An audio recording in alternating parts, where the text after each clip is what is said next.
Check it out, baby. Welcome back to another episode of High Vibes. Today's episode, we're going to do a little bit different. As you guys know, per usual, we've been, having DJs, promoters, owners. But today, we're going to switch up the vibe. Today, I got two of my boys right here. Malik, a.k.a. Papi, my boy, Steez. Steez, yeah, I had to get that right. You got it. Before anything, thank you for coming out tonight. Oh, appreciate it, brother. We're going to change it up today. How we doing? How we feeling today? Oh, man, we good, bro. Vibing out. Before anything, introduce yourself real quick. Y'all title, what y'all do, how y'all contribute to nightlife. Perfect, man. I'm Papi. Been in nightlife right now for about 5 years. Contributing all the way from promoting to now owning 2 spots. So, yeah. Shit, owner. No more promoting. No more promoting. Now you the boss. Yeah, we got people that do that for us now. It's nice. Oh, man, we're going to talk about that. How about you, my guy? Man, it's your boy Envy Steez. You already know. The youngest really in charge, starting out promoting 4 years. But, I'm one of the youngest owners in Charlotte now, so, yeah. Hey, man, before anything, again, thank you for, spending some time and chopping in with us. And, this is a little podcast that we have. We talk about nightlife, the upcoming, the progress, the struggles, because, there's a lot of things that people don't see. So we want to give this platform to y'all, owners, promoters, and talk about it. Let's go with how we feeling. First thing first, how you started as a promoter? Man, I started off as a promoter, man, being that guy. I used to work in the car business, so by the time I used to get out of work, wasn't nothing open but clubs. So I would go out and party, and I ended up being at La Unica all the time with Roman and all of those guys.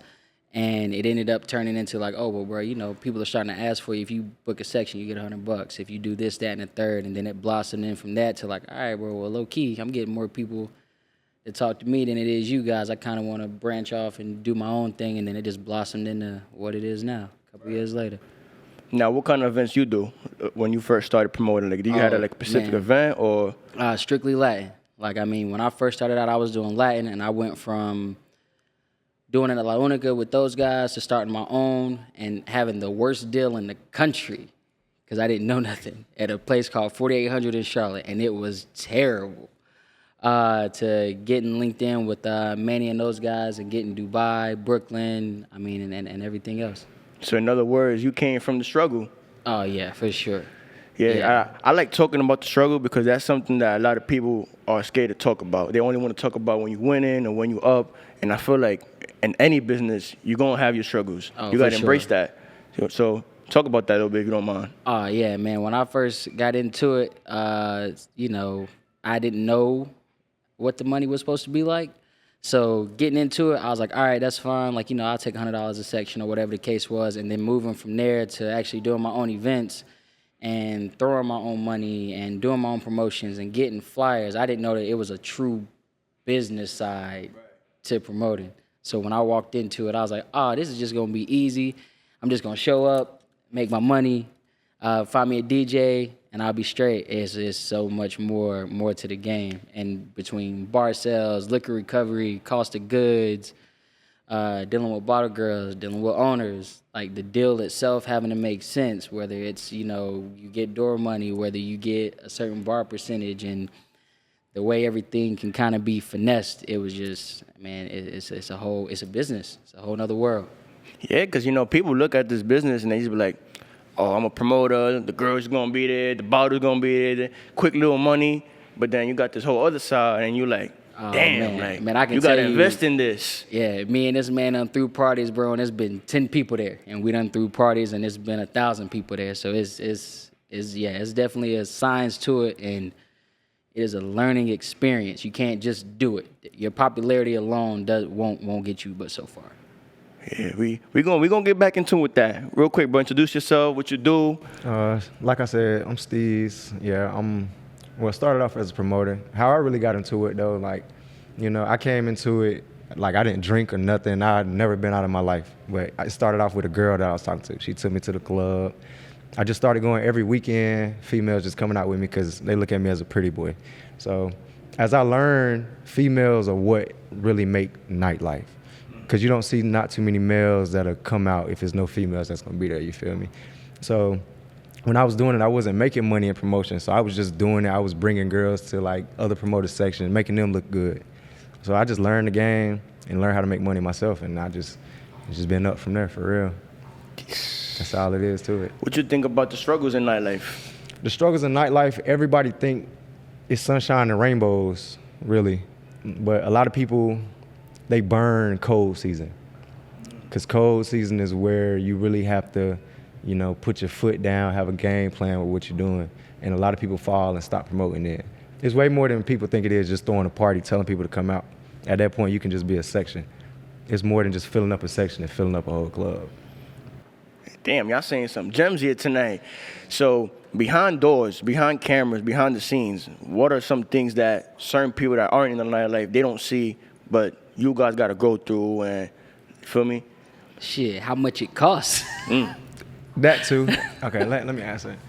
I think a lot of people in nightlife, they partner up with other people that's already higher up in nightlife, so they just bring it all together and think they doing something. Like, we really started from the floor, honestly. Like, we had to make it what it was with no new people. Like, we didn't join winning teams, we created a winning team. How important is marketing for you? Oh, very. Marketing, between you doing anything on Instagram, all of your reels, your true promotion, ads, and truly just networking when we go out. So, it'd be times where we'll go out to your night just to pop a bottle to say, hey, we'll see you at Hive on Saturday, or we'll see you at Sheba on Friday. Just sometimes to just stay relevant, because, word of mouth travels. Because you'll have your core group that'll follow you just about everywhere you go, but you need consistency. You need the consistency to go behind it. But marketing is important, but it's not more important than your actual face card and how you do business. So yeah, your reputation matters a lot. So in other words, you can't be a promoter out here trying to bag all these girls and shit, popping these bottles and think you good. It come with a lot of drama, and it'll bite you. It'll bite you in the butt.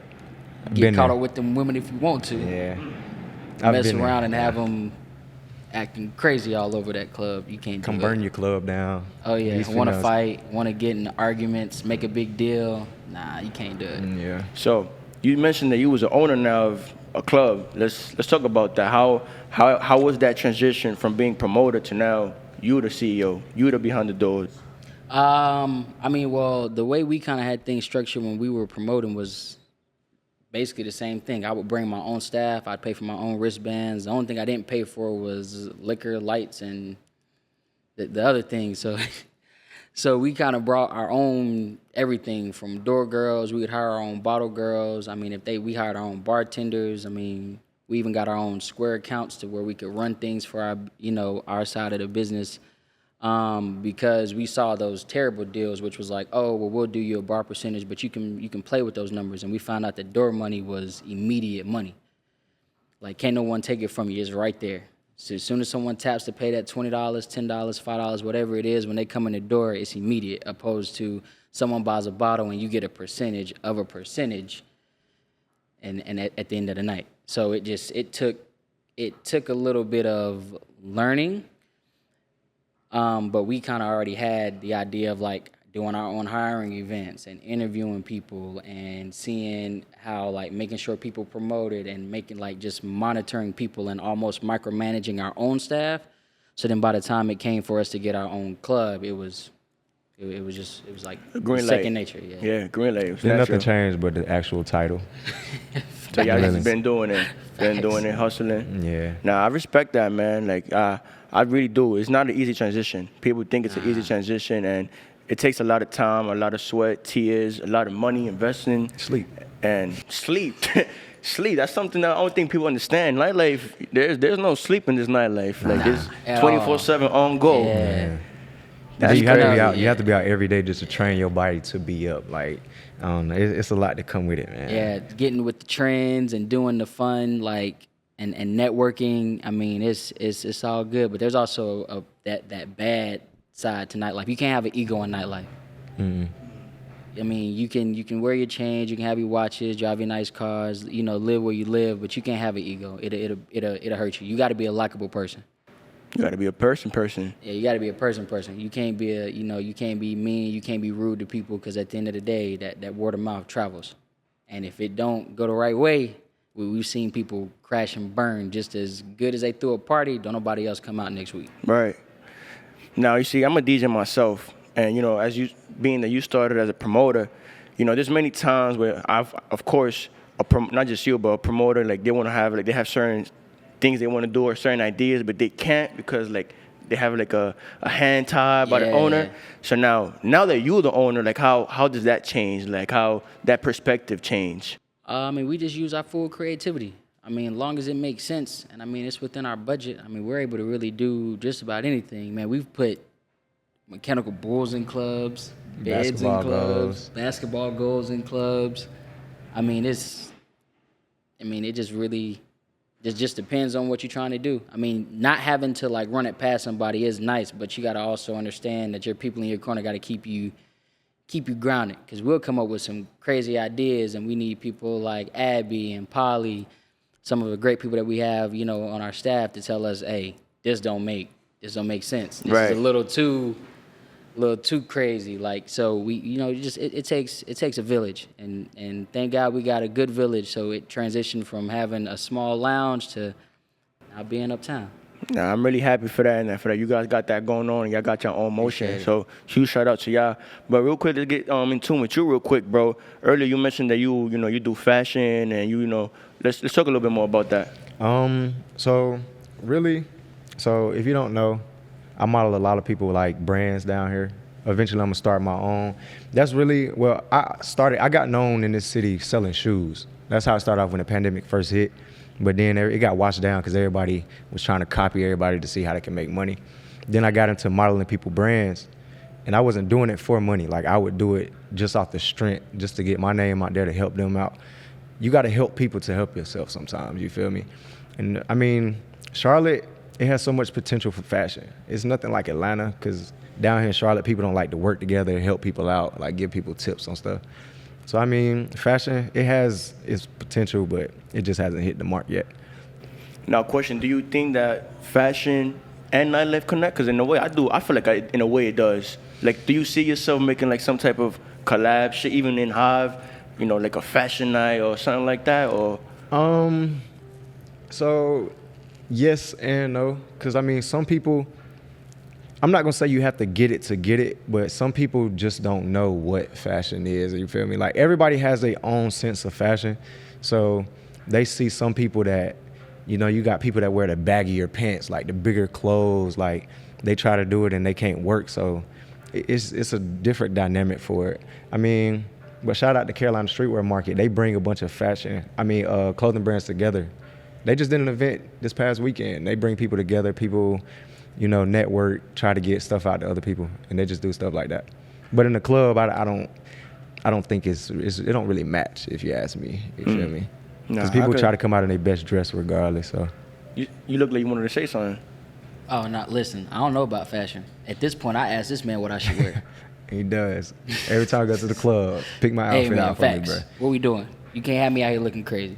Yeah. I hear that.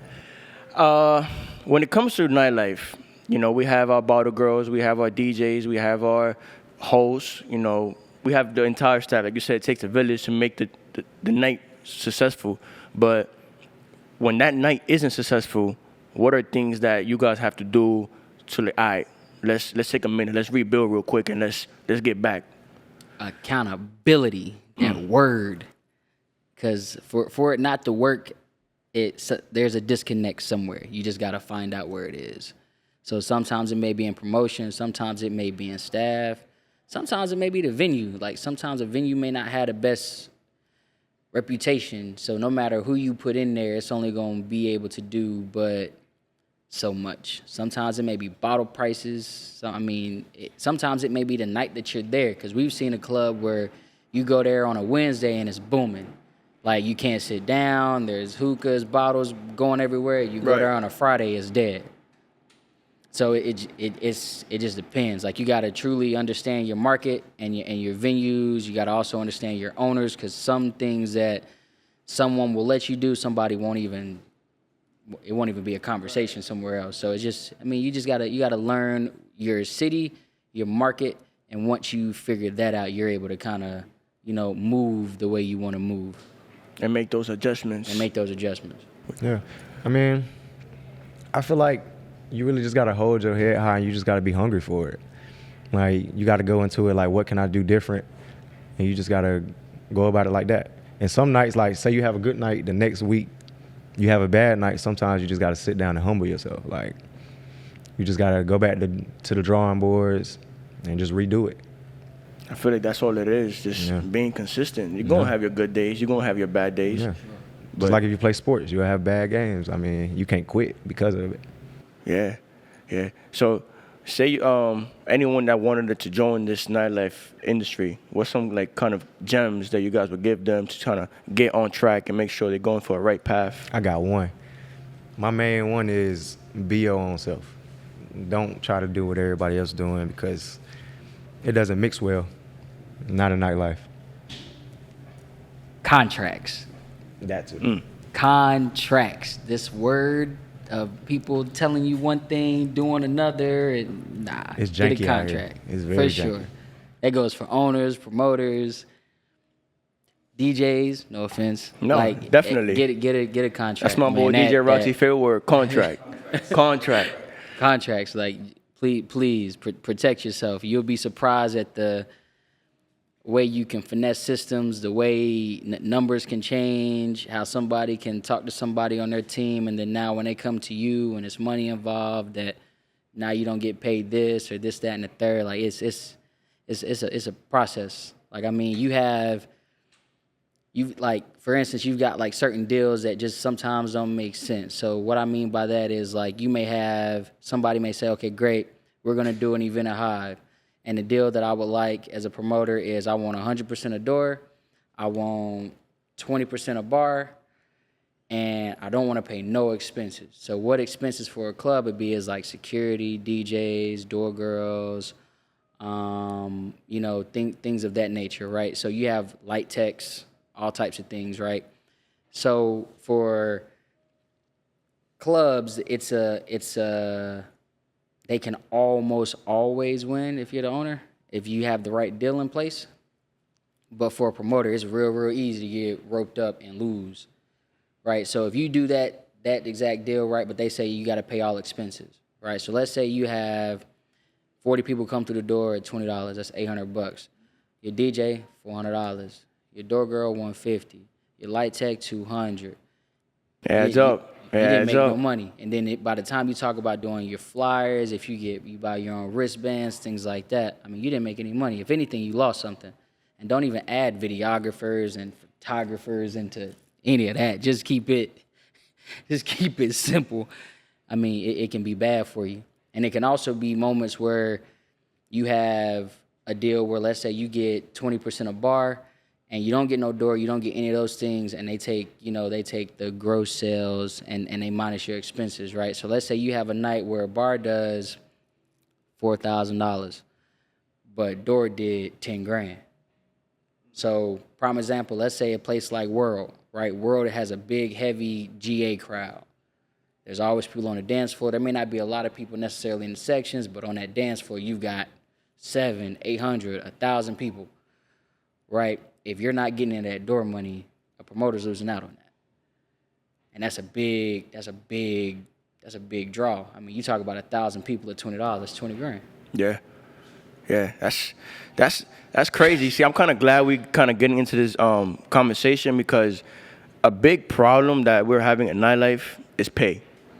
Very much especially coming, as a DJ, and it's crazy that, from promoter to an owner, now that we're speaking numbers, it's like there's always a big nah, I can't do this and that when it comes to, talking numbers for like the DJ, for like the video guy, like you said, all those essentials. But then at the end of the day, yes, I know the business, there's more to it, and the owners, sometimes gotta lose, but it's like the money's there. The money is there. The money's there. It is there. Now you will have your nights where you like damn, there really ain't nobody in here, so it is a loss.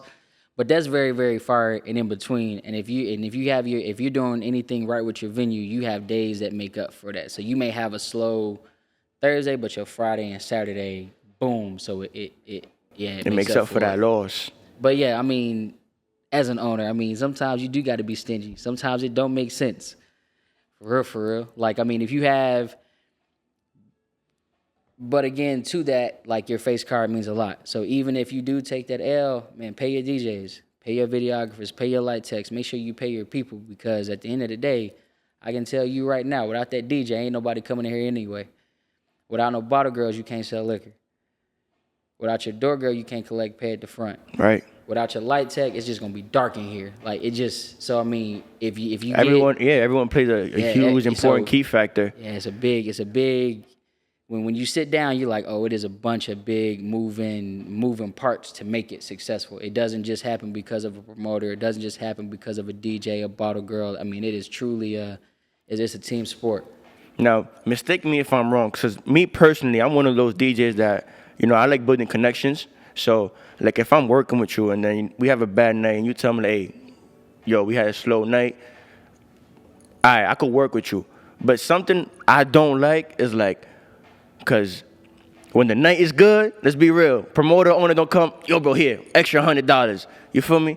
What y'all think about that? Like, I mean, that's a relationship building thing, because we've done it to where we've had a crazy event where we've brought artists or whatever the case is, and I mean, and it booms and we pay extra. But everybody doesn't necessarily follow that same code. Mm-hmm. So nightlife in Charlotte is like, it's in a weird spot right now. Like, you still have this booming 18 crowd full of college kids that go to UNCC, John C. Smith, wherever. And then you also have that sub 21 to 25 that like parties but don't have no money. And then you've got that weird space of in that same 21, 25 to where they actually have a little bit of change, but they're very, very particular on where they go. So places like, prime example, you have people who go to Bocal will only go to Bocal. They're not interested in going to World. They're not interested in going to Hive. They have picked their spot. That's it. That's their spot. Yeah. Right. So, and then you also got like an older crowd, which goes both ways. You got an older crowd that has money and they're super established, and then you also got an older crowd that will bargain with you at the door about $20 entry, and they 45, 50 years old. So it's not, nightlife in Charlotte doesn't really have a base, right? We're not necessarily like a party city, if that makes sense. Yeah. Like, if you were to go to Houston, where they party Monday through Sunday, like every day they are open, they are doing something. They clubs got pools in them. Yeah, it's different in H-Town, dog. You get what I'm saying? Like, so it's here. You don't really have the same access, and you don't also have the same clientele, but you do get to build good connections with certain DJs. Mm-hmm. You get if you find a good owner that, as a promoter, if you find a good owner, you got a good deal. Man, hold on to it, because it can change. I've seen somebody make too much money and they change your deal next week. Like, so it's also contracts. Because you'll be surprised. Like, I mean, I can tell you, my first event, I did $20,000 at the bar. Called it Papi Thursdays. I was super hype about it. You couldn't tell me a damn thing. Yeah, that's how I met you, through Papi Thursdays. So, and then to do that and get paid $300 after I made a venue, $20,000, I about wanted to burn that place to the ground. You know what I'm saying? The numbers don't make sense, so seeing everybody popping 1942s and things like that, and you're like, oh yeah, it's gonna be a good night. Yeah, you looking like, oh, okay, bro, that's $1,000, okay, bet, and you get the end of the night, oh, bar did $5,000. What you mean bar did $5,000? I counted 4 bottles that did $5,000. So it's just, it's interesting, but it matters. So you really gotta hone in on your craft, get a good team behind you, and it's hard to build relationships in Charlotte because everyone has an ego. Everybody thinks they're bigger than the program, or whatever the case is. But you'll see that there's certain people that just get together and they don't leave, and those are the ones who are still promoting, they're owning, they're grabbing new venues, they're always doing different festivals or whatever the case is. You'll be surprised, and those are the people that you still see in nightlife, because people phase in and out all the time. Yeah, man, you couldn't have said it better. Like, I feel like at the end of the day, business is business, but at the same time, you want to make those connections. You want to make those relationships, because at the end of the day, you never know where them relationships are going to take you. Like, I have the utmost respect for, like, promoters and owners that are real, that are straight up real to you. They tell you, listen, I can't pay your price, but I'm gonna work with you. This is my budget, but I'm willing to kind of work around that. And that goes a long way because, you know, like the same way it's a business for y'all, it's a business for us, you know. So I have the utmost respect for that. Real quick, tapping in with you, my boy. What's something that you would like for nightlife to change here in Charlotte? A few things, actually. I want people to stop coming out after 12. Wait, hold on. Say that again. What you mean? What you mean? Because me, like, he started off Latin. I was urban and urban only, so I seen the ins and outs of it. And in urban, nobody's in the club before 12 at all. Like, not a soul. The promoters are in there. That's it. Then everybody flows in. You can go from empty club from 10 to 11:50, 11:50 to 2 o'clock, packed out. That DJs, I just feel like I respect the DJ that can come in each week with a different playlist. I'm tired of hearing the same music. Like I run into a lot of people. I run into a lot of people that tell me they get tired of going to certain places because it's the same people there and it's the same music being played. I mean, because at that point, it just feel like your life is on repeat. And I don't want to live like that. I'm pretty sure nobody else does. So, really, that's just really it. And also, shout out to Kuda. When it comes to VIPs in urban, I feel like VIP isn't really VIP anymore. I feel like somebody will get a section and everybody's invited.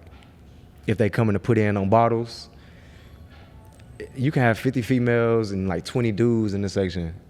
So in other words, VIP not exclusive no more. It's not exclusive no more. It's not VIP. It's just an elevated dance floor, if you ask me. And it's bad. Like you can see 50 people in the section and they pop 1-2 bottles. It's bad out here for the VIPs. Going back to what you just said, I definitely agree. I feel like we should definitely like change it up and, you know, bring a different vibe each time. But also, you don't think like the audience plays playing that sometimes? Like coming from a DJ perspective, which because, you know, there's many times where us DJs would love to kind of switch it up, but then it's like you play a new song and then everyone's just looking at you like, bro, change this shit, or what the fuck is this? You know what I mean? Like, you don't think the audience kind of have like a say in that? I most definitely agree with that.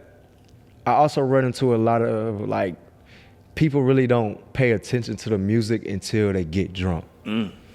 So they can be sitting in the club for 30 minutes to an hour waiting on a bottle and they just sitting on their phone. They don't care what you play. But you do got the people that enjoy hearing new music or something that make them feel like 2016 all over again or something. I mean, it just, as a DJ, I respect y'all because you got to learn the crowd. Like, you got to go off of the crowd.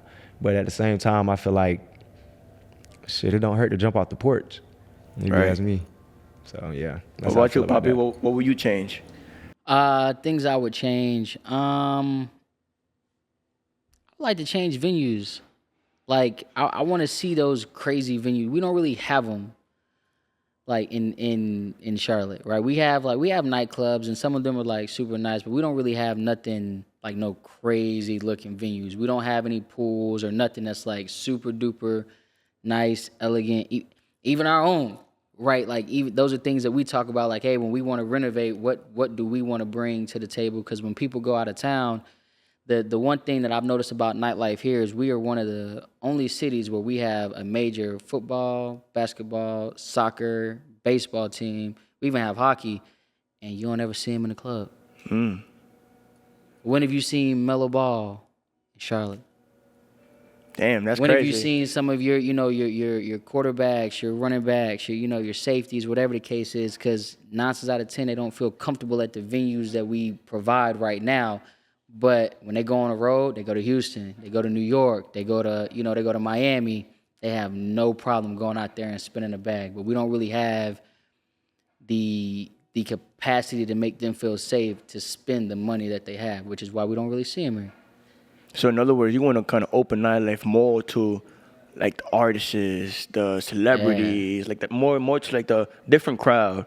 Because again, I mean, if you'll pay $400 a ticket, you know what I'm saying, to see LaMelo Ball play or any of those guys play, I mean, what's the difference between paying $40, $50 at the door to just see him in there and hang out and get drunk with him? Hey, you know what I'm saying? Like, I mean, if anything, that would probably make the connection a little bit better because, I mean, most of those people, even when you pay for those $300-$400 seats, you still pretty far. Yeah. So I mean, those are the things that I would like to change in nightlife. I would like to create a vibe and a venue and just a space where literally anybody from the person who couldn't necessarily afford what door charge was all the way up to the person that can buy the building, and they can all come together and party and have a good time.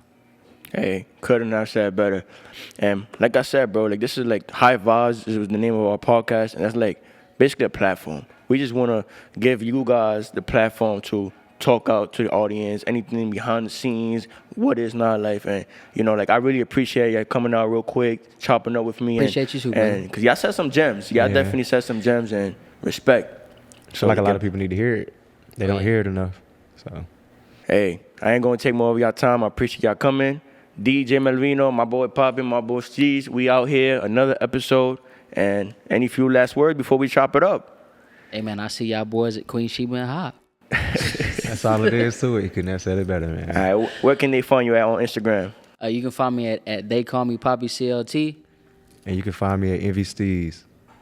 All right, couldn't have said better. I appreciate y'all coming. Absolutely, brother. My boy. Of course. Another episode of High Vibes. Our vibes. Poof. Yes, sir. Appreciate you. My guy.